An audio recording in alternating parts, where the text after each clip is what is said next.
오늘의 말씀의 제목을 파라클레토스, 신약 성경에 보면 예수님께서 요한복음에 그리고 요한서신에 적고 있는 성령의 표현을 이렇게 적고 있습니다. 파라클레토스. 이 파라클레토스라는 말을 중국인들이 성경에 표현할 때 그 발음에게 가장 비슷한 거로 표현을 했습니다. 제가 중국어 성경을 찾아갖고 음을 좀 달아서 이 보혜사라는 말을 중국말로 표현하면 아마 여러분이 듣기에는 파라클레토스하고 거의 흡사하게 들릴 겁니다. 영어로는 Paraclete라고 쓰면 보통 명사로 쓰면 위로자로 쓰지만 여기다가 캐피털을 해갖고 너라고 하는 정관사를 붙이면 이것이 성령이 됩니다. 이 파라클리트라고 하는 단어도 바로 파라클레토스에서 온 말입니다. 요한복음을 우리가 대하면서 제가 요한복음은 1세기 말에 특별히 요한의 공동체라고 하는 예수 믿는 공동체에게 주어진 복음서입니다.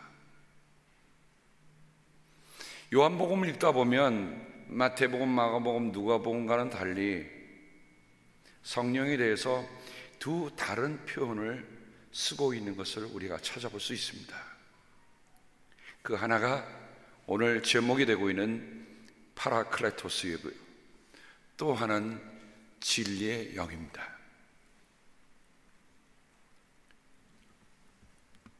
왜 다른 복음서에는 쓰지 않는 그 표현을 통해서 요한은 무엇을 얘기해 주고 있는 것인가? 이것을 깊이 생각해 보면 진리의 영이라든가 파라클레토스라고 하는 그 말이 오늘 이 시대에 어느 누구들에게 주어질 수 있는 말씀인가 하는 것을 우리가 알 수 있습니다.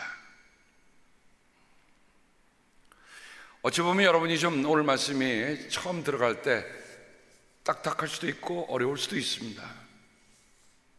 그래서 제가 이 성령에 대해서 어떻게 좀 표현할 수 있을까? 그래서 성령에 관한 기도시를 찾아봤는데 마땅한 게 보이질 않았어요. 그래서 불갑을 기도한 마음으로 제가 써내려간 것이 여러분 주보 안에 보혜사 진리의 영이라고 하는 기도시입니다. 제가 오늘 이것을 여러분에게 먼저 읽어드리면서 여러분이 전체적인 그림을 기도하는 마음으로 함께 따라가시면 좋겠습니다. 오소서 보혜사 성령이시여, 오셔서 내가 살고 있고 살아야 할 이 땅에 내가 한 줌 흙으로 빚어졌음을 기억나게 하시고 광야에 잊혀진 마른 벼일지라도 기억하시고 다시 찾아오시어 생명의 끈을 불어넣으시는 그 부드러우나 힘을 주시는 하나님의 숨결을 알게 하소서. 오늘도 찾아오시어 나에게서 열매를 찾으실 때 아직 때가 아니라 하며 변명하지 않게 하시고 아직 준비되지 않았다고 미루지 않게 하소서. 처음부터 큰 열매 맺을 것이라는 착오를 범치 않게 하셔서 작은 일에도 감사하며 사소한 말에도 신중하며 작은 행동도 깊이 두드려보며 하나님의 손길을 깨닫게 하소서. 귀하게 보내주신 하늘의 소포를 풀어보게 하셔서 무관심 무감동의 방에 방치되지 않게 하소서. 수치인 불명이라는 소인이 지키지 않게 하시며 수치인 거절이라는 낙인이 지키지 않게 하소서. 나의 눈을 맑게 하셔서 하늘 사랑을 보게 하시며 나의 귀를 밝게 하셔서 하늘 음성을 듣게 하소서. 내일이라 미루지 않게 하시고 오늘 하나님의 선물을 펼치게 하소서. 위로의 성령으로 오시니 감당치 못할 것 같은 아픔도 아물기 시작하며 능력의 성령으로 오시니 지쳤던 몸도 새 힘을 얻어 일어서며 진리의 성령으로 오시니 그리스도만이 진리의 진리 되심을 외칠 수 있습니다. 다 알 수 없고 다 알지 못하여도 하나님의 신비를 담게 하소서.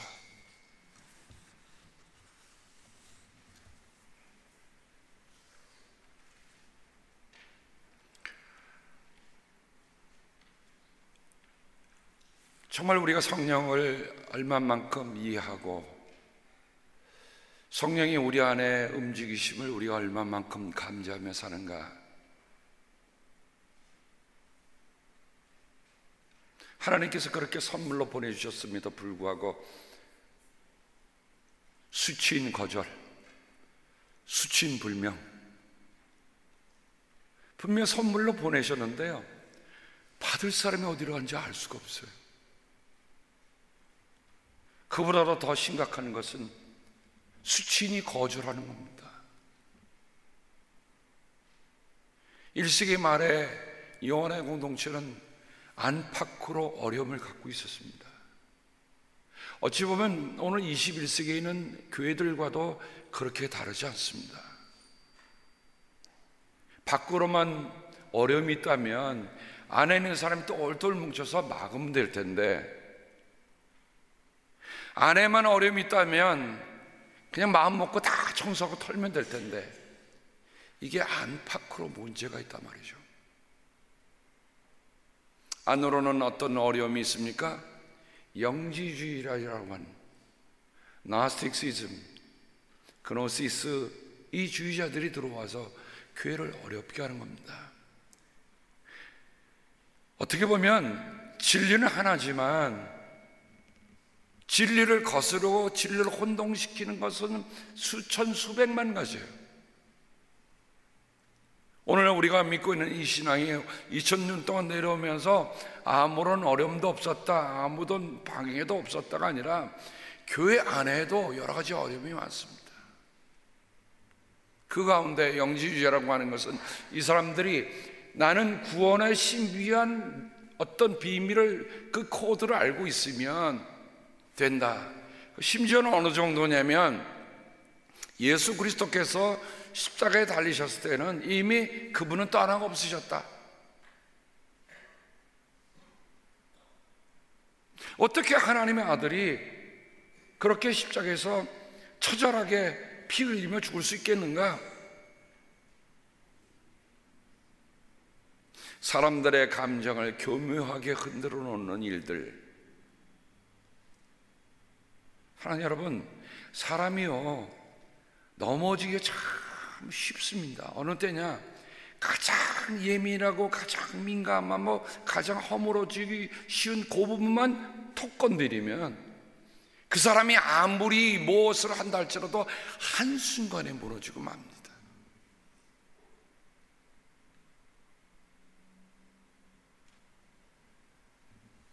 이런 내부의 영주주의 어려움에 대해서 요한은 성령은 진리의 형이시다 라고 얘기하는 겁니다. 그 말은 뭐예요? 진리를 다른 곳에서 찾지 말라는 거예요. 세상은 그를 보지 못하고 알지도 못하므로 그를 맞아들일 수가 없다. 이건 뭐죠? 수치인불명이에요. 알 수 없잖아요. 보내왔는데도, 선물을 보내왔는데도 보고 거기에 내 이름이 적혀있는데도 보고 모르는 거예요. 그러나 너희는 그를 안다. 그것은 그가 너희와 함께 계시고 또 너희 안에 계실 것이기 때문이다. 요한일서 5장 6절에도 보면 성령은 증언하시는 분입니다. 성령은 곧 진리입니다. 요한복음에 예수님이 나는 진리다, 나는 길이다, 나는 생명이다, 왜 그런 말씀을 하셨을까? 또 진리의 성령,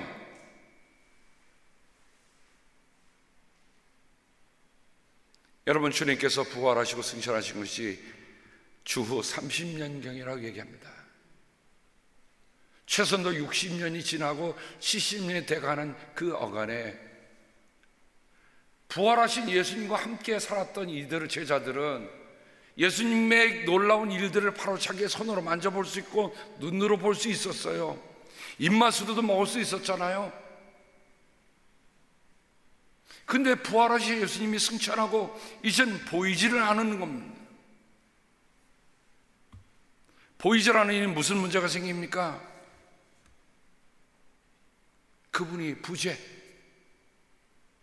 예수님이 안 계시는구나. 우리가 아무도 볼 수 없는데? 그러니 사람들이 다른 것으로 그리스도를 잘못 이끌어진 일들이 교회에 있게 된 것입니다.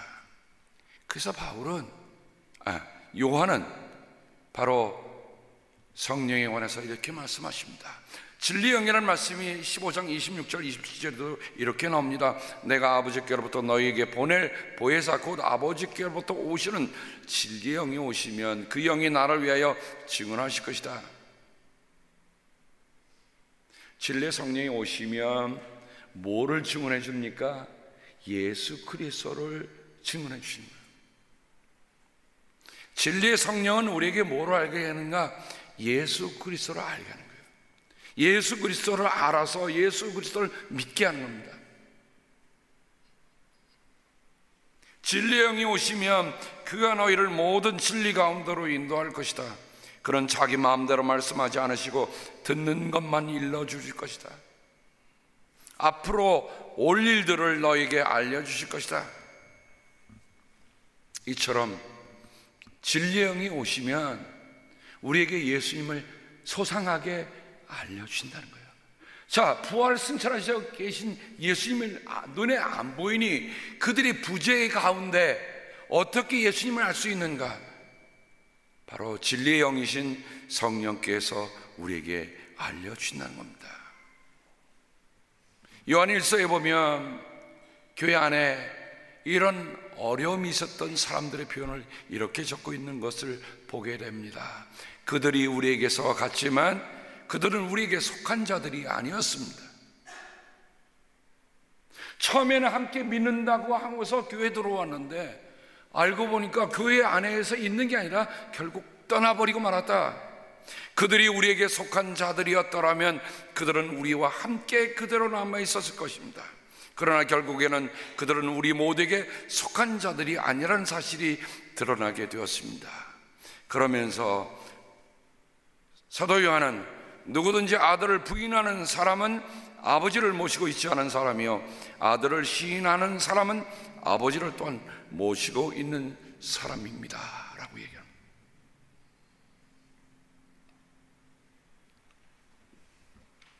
성령이 오시면 우리에게 일어나는 놀라운 일 가운데 하나가 뭐냐면 anointing, 성령의 기름 부으심입니다.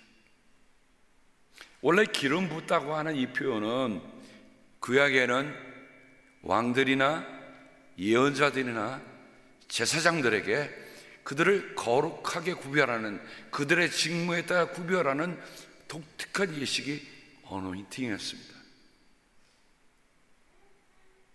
그런데 요한 1서에 보면 여러분은 거룩하신 분에게서 기름 부으심을 받아 모든 것을 알고 있습니다 라고 얘기합니다. 여러분을 말하자면 그가 기름 부어주신 것이 여러분 속에 머물러 있으니 여러분 아무에게도 가르침을 받을 필요가 없습니다. 그가 기름 부어주신 것이 여러분에게 모든 것을 가르쳐 줍니다. 그리고 그 가르침은 참이요 거짓이 아닙니다. 여러분은 그 가르침대로 언제나 그리스도 안에 머물러 있으십시오. 진리의 영이 우리에게 오시면 우리가 예수를 환히 밝히 알게 된다는 거예요. 진리의 영이 우리에게 오시면 그분의 성령의 기름 부으심 때문에 우리가 예수님을 알게 된다는 거예요.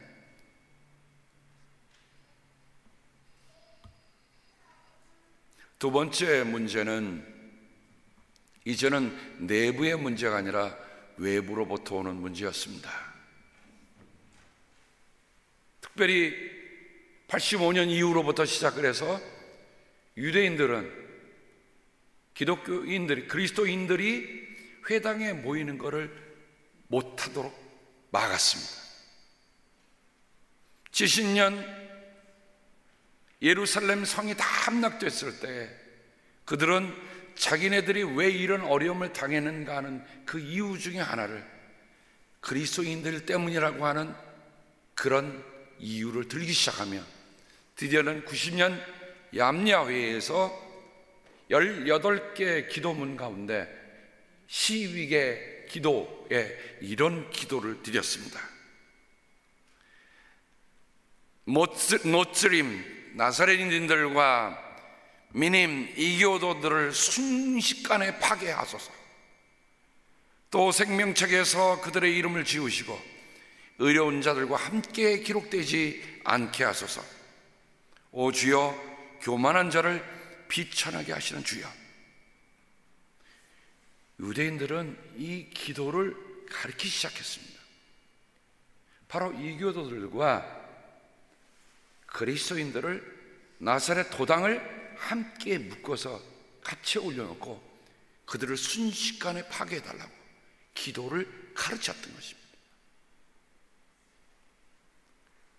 자, 이처럼 내부적으로 어려움이 있습니다.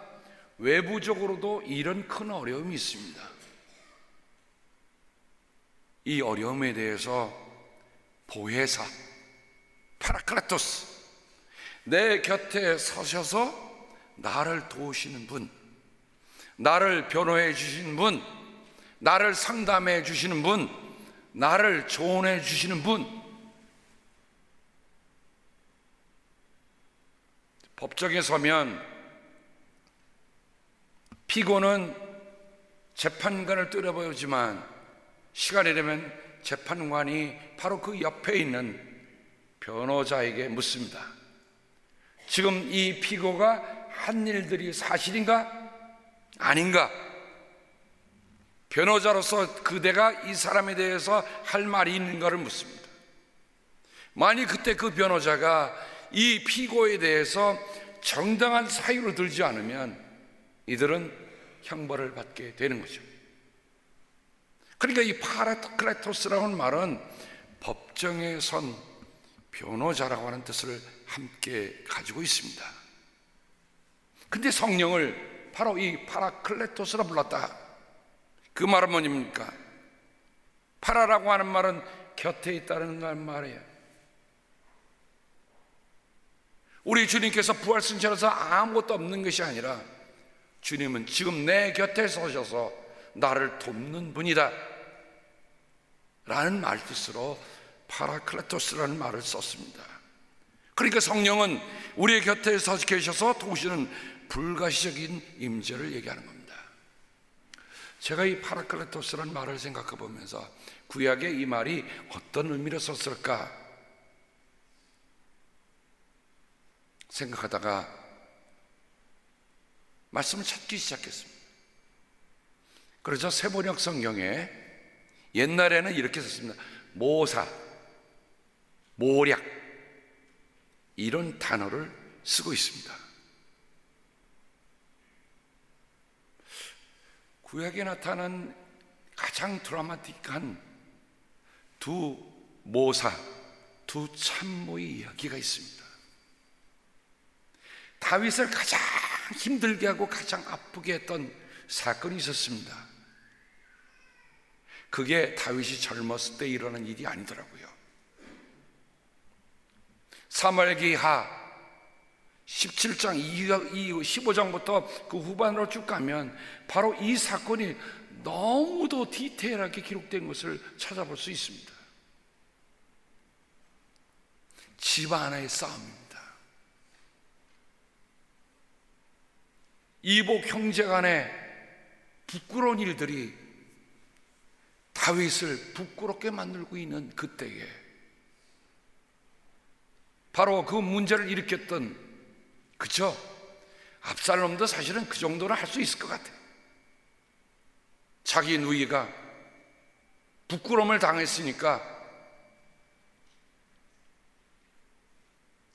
이복 형제지만 형제 간에 피싸움이 일어나기 시작했습니다. 다윗은 압살롬에게 집행유예를 내립니다. 그런데 그 다윗이 얼씬거리지 못하게 하지만 점차 그 압살롬이 뭘 합니까? 4년 동안 돌아다니면서 사람들의 마음을 구스르는 거예요. 몇 년 동안이요? 4년간 준비합니다. 아버지에 대한 증오심을 키워가면서 사람들에게는 이 문제를 가지고 가는 한에는 당신은 박살날 것이요, 그러나 내게 가져오면 내가 그 문제를 잘 해결할 것이요. 4년간 그 말을 퍼뜨리고 다니는데 압살롬을 두둔하는 사람들이 많아지기 시작했습니다. 결국 압살롬이 이제는 다윗의 왕궁 향해서 쳐들어갑니다. 그때 성경을 대하면 말이죠, 여러분 구약 성경은 사극보다 더 재밌어요.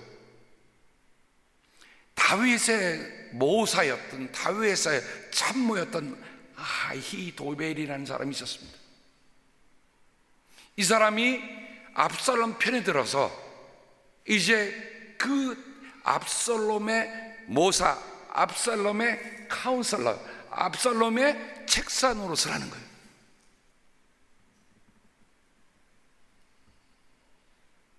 저는 성경을 읽어가는 가운데 사무엘하 15장 24절에 그런데 그곳에는 하나님의 언약궤를 메고 온 모든 레위 사람과 함께 사독도 와 있었다. 다윗이 지금 맨발로 왕궁에서 후궁 10명만 남겨놓고 여거 궁을 시켜라고 그러고 자기는 이제 신하들과 함께 도망가는 겁니다. 왜냐면 대세를 보니까 이건 이따가는 부딪히면 서로 피를 볼 테니까 도망가는 거예요. 그런데 참 다윗을 정말 끔찍이 아끼고 따르는 제사장이 있었어요. 그들이 하나님의 언약궤를 메고 다윗이 오는 그 길에 미리 와 있는 거예요.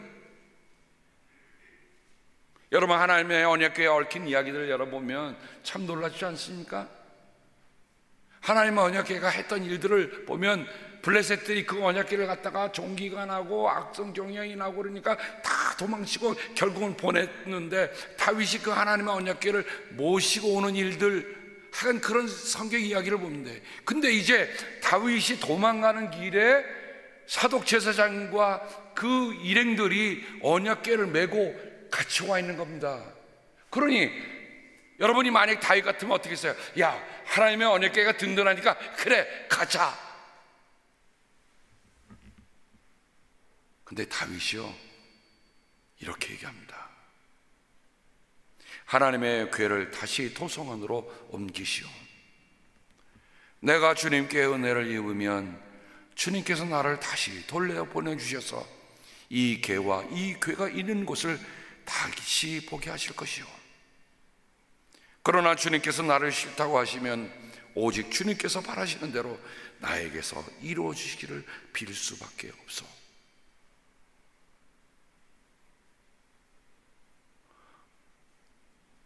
아히도벨이라고 하는 이 배신자가 있어갖고 말이죠, 속이 확 쓰린 데다가 야, 사독 같은 제사장이 다윗의 옆에 있다고 하니 얼마나 든든합니까? 언약궤도 또 메고 왔으니 옳다구나 하고 죽을 텐데, 여기 보세요, 다윗이 어떡합니까?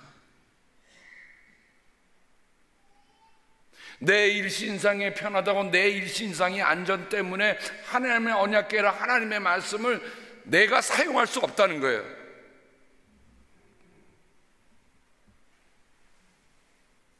그리고 돌려보냅니다.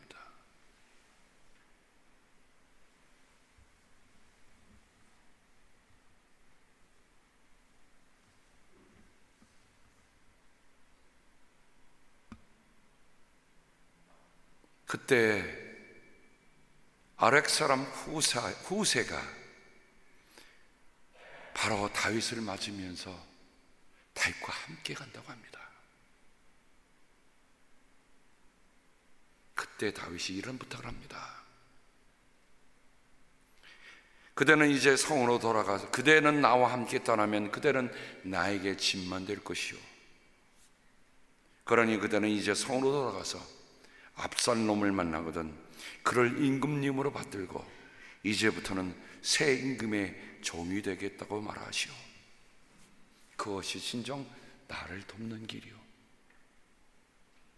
여러분 생각해 보세요. 압살롬이 어떤 사람입니까?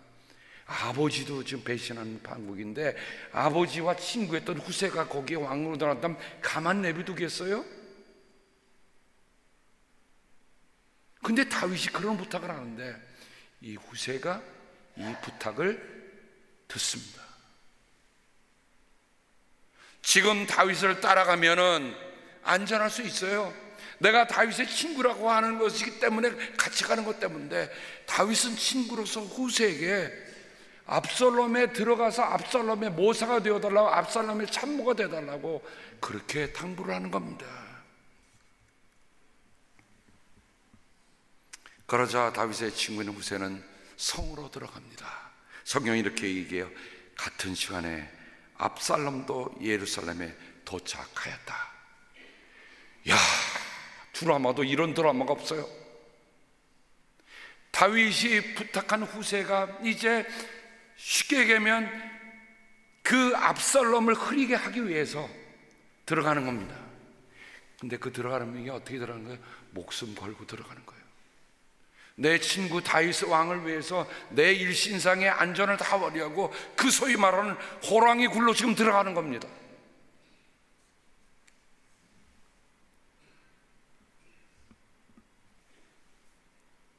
들어갈 때 압살롬이 큰 무리를 꾸리고 예루살렘을 입성하며 누구요? 다윗의 참모였던 아히도벨. 그럼 뭡니까? 배신자잖아요.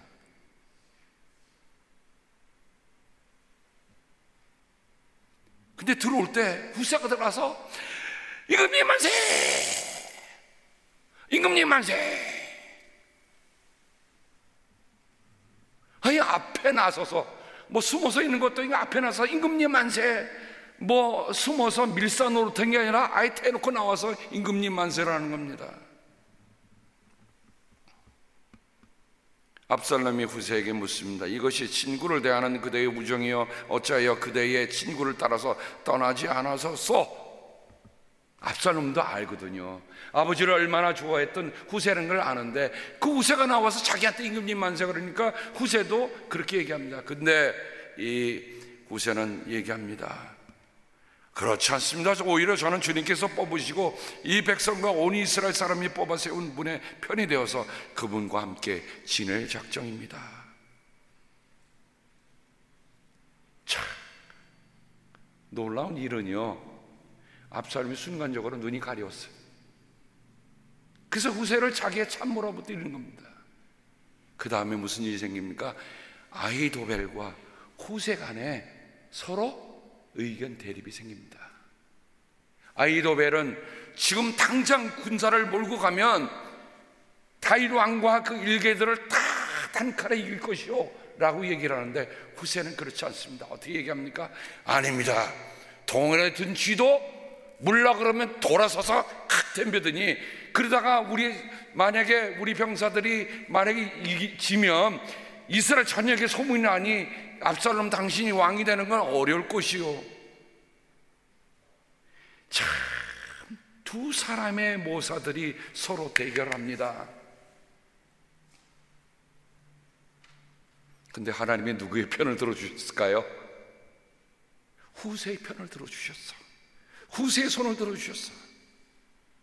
그래서 다윗은 안전하게 피신할 수 있었고 결국 재정비해서 그 왕궁으로 다시 탈환하는 일이 있었던 것을 여러분이 사무엘 하 15장 이후부터 쭉 읽어가시면 그 스토리가 나옵니다. 제가 오늘 길게 얘기한 이유가 있습니다. 다윗이 아히도벨도 그 사람의 카운슬러, 그 사람이 모사였잖아요. 그 사람이 책사였잖아요. 후세도 마찬가지입니다.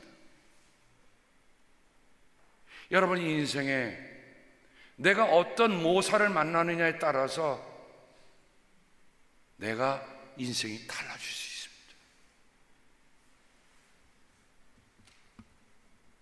저는 이 후세의 모습을 보면서 왜 요한이 파라클레토스라고 하는 모사라는 말을 여기에 썼을까 생각할 수 있었습니다.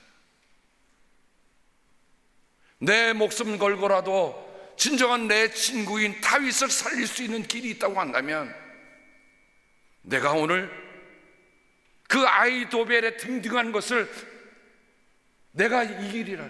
여러분, 그 순간에 그 왕궁에서 압살롬 앞에서 아이도벨과 후사가 티격태격 하는 모습이 여러분 생각이 나십니까? 한번 생각할 거예요. 아니옵니다 전하, 지금 쳐야 합니다. 아니옵니다 전하, 지금 가면 동안에 든지라도 할지라도 할킬 것입니다. 둘이서 얼마나 티격태격 했겠어요.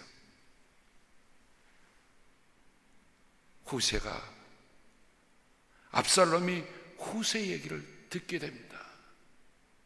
그래서 아이도벨은 나가서 자결하고 말았다. 게임에서 끝났거든요. 배신했던 자가 이제 갈 길이 어디 있겠어요?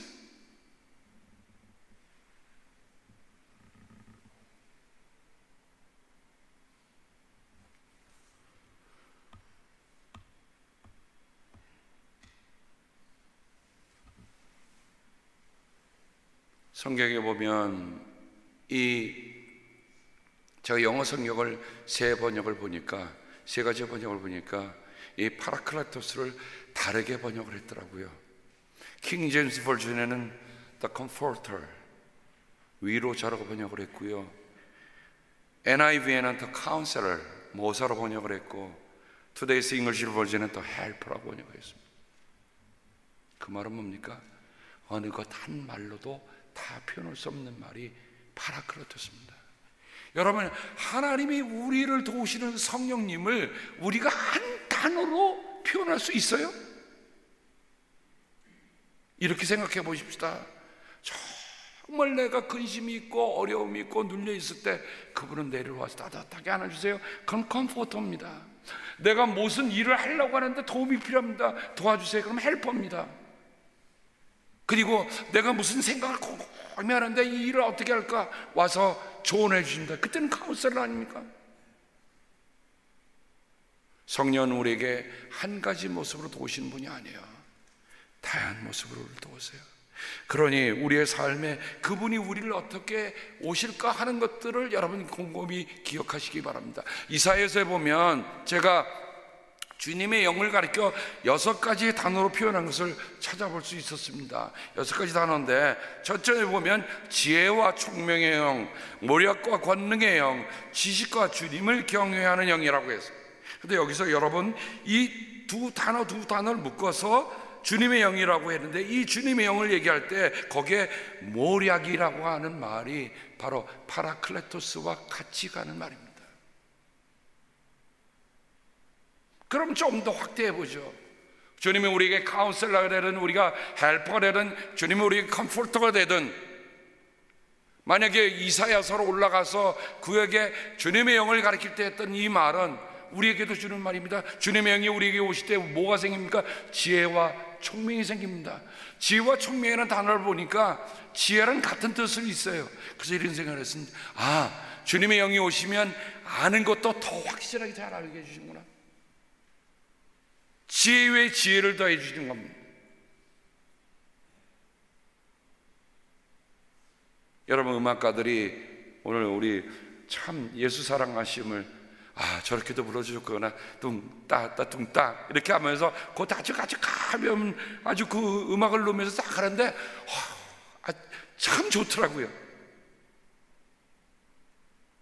음악가가 거기에 있는 악보대로만 하겠습니까? 아니죠. 그 안에 있는 인스피레이션, 그게 뭐예요?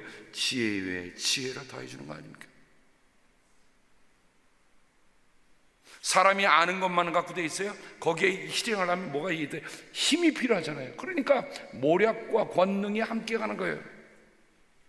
동시에 사람이 알면 교만해지는 게 아니라 알면 알수록 주님을 더 경외하게 한다. 이게 주님의 영이 우리 안에 들어오시면 이루어지는 일들입니다.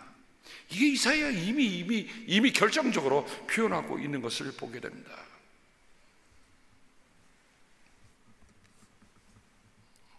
이제 말씀을 마감하겠습니다. 우리의 삶의 여정에 있어서 내가 누군가를 만나는가, 누가 내 옆에서 모사가 되어주고, 누가 내게 카운슬러가 되어주고, 누가 나에게 헬퍼가 되어주고, 누가 나의 컴포터가 되어주는가 하는 것도 중요합니다. 그죠? 살아가면서 정말 나는 아이도웰, 후세, I love you 후세. 우리가 살아가면서 후세 같은 사람이 되고 후세 같은 사람을 만나는 것도 중요하지만 전국적으로 우리의 인생의 끝까지 가는 길에 있어서 후세보다 더한 주의 성령님께서 우리에게 오셔서 우리에게 생명의 길을 알게 하시고, 사랑의 길을 알게 하시고, 소망의 길을 알게 하시고, 우리가 좌절할 때 우리에게 힘이 되어주시고, 우리가 분명히 선택할 때 분명한 분별력을 주시고, 오늘 우리에게도 오셔서 지금 함께 곁에 계시는 파라클레토스, 그분이 계신다면 우리가 뭘 주저하겠습니까? 사랑하는 성도 여러분, 이제는 파라클레토스이신 성령님을 우리 안에 모셔야 합니다. 그분의 도우심을 구하세요. 그리고 그분의 도우심을 받는 대로, 주님, 내가 앞으로 살아가면서 난 누군가의 후세로서 살아가고 싶습니다. 그렇게 살아가주는 우리들 모두가 되기를 주님의 이름으로 당부합니다. 기도하겠습니다. 아버지 하나님, 홀로는 갈 수 없는 이 길이에 누군가의 도움이 필요하고, 누군가의 힘이 필요하고, 누군가의 지도가 필요한데, 하나님, 우리는 이 땅에서만 구하는 게 아니라 이미 우리 주님께서 진리의 영으로 보내주신, 우리에게 보혜서로 보내주신 성령님이 우리에게 주신 것을 감사를 드립니다. 그러므로 매 순간순간마다 주님의 영이 우리 안에 충만하게 하셔서 주님과의 나와의 관계가 정말 바른 길을 가도록 인도하시는 그 뜻을 귀담아 듣게 하셔서 주님이 기뻐하시는 그 길만 가도록 인도하여 주시옵소서. 하나님, 특별히 오늘 감사하는 것은 우리 배이각 성도님 이곳에 새로 정착하게 하시고, 또 귀한 우리 권사님의 인도함을 받아 이곳에 오신 것을 감사를 드립니다. 사람의 인도함이겠습니까? 더 나아가서 주님의 인도하심이 평생에 있도록 함께하여 주옵소서. 감사하며 예수님의 이름으로 기도합니다. 아멘.